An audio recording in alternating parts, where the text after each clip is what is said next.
Advanced tumors survive by constructing physical barricades.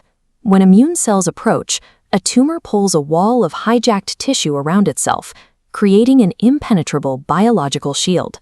This barricade consists of zombie cells, once healthy cells that the tumor microenvironment has locked into a state of permanent dysfunction.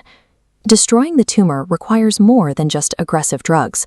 It requires physically dismantling this hijacked cellular shield. These zombie cells are a byproduct of a biological law called the Hayflick limit. Most human cells can only divide approximately 50 times before they lose the ability to replicate.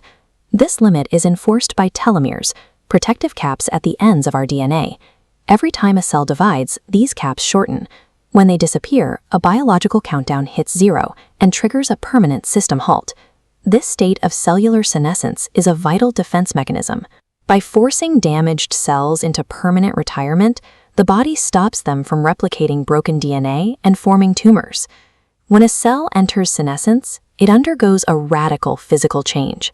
It stops replicating, inflates in size, and flattens its shape, remaining metabolically active while refusing to die. This therapy-induced senescence inadvertently reinforces the tumor shield, contributing to treatment resistance and the eventual recurrence of the disease. Winning this fight requires a tool that strips the microenvironment of its defenses without harming the surrounding healthy tissue. Researchers are now developing Senolytics, a targeted class of therapies designed specifically to identify and eliminate these senescent cells. One approach, called Senovax, uses a patient's own dendritic cells to create an immunotherapeutic vaccine. The engineered dendritic cell acts as a biological sentinel. It patrols the tumor microenvironment, scanning for surface antigens that are unique only to senescent cells. Once a target is identified, the dendritic cell presents these antigens to dormant T cells, training them to recognize and systematically destroy the senescent shield. This creates a strategic advantage. Rather than attacking the tumor directly, the therapy targets the supportive microenvironment that protects the cancer from our existing defenses. When this shield is cleared, the tumor microenvironment shifts from an immunosuppressive state back to an immune stimulatory one.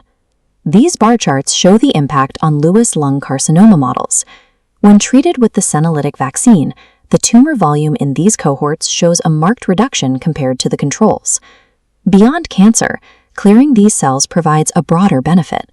Because senescent cells drive the physical breakdown of our organs, removing them produces systemic effects. These survival curves track mice with progeria, a condition of accelerated aging. In these models, the vaccinated mice, represented by the red line, achieved a longer median lifespan than the control group. These results validate a shift in medical perspective. They suggest that aging is a biological consequence of cellular damage that can be targeted and mitigated. By training the immune system to remove its own biological debris, we are building a toolkit that can dismantle a tumor's defenses while addressing the underlying mechanisms of physical decline.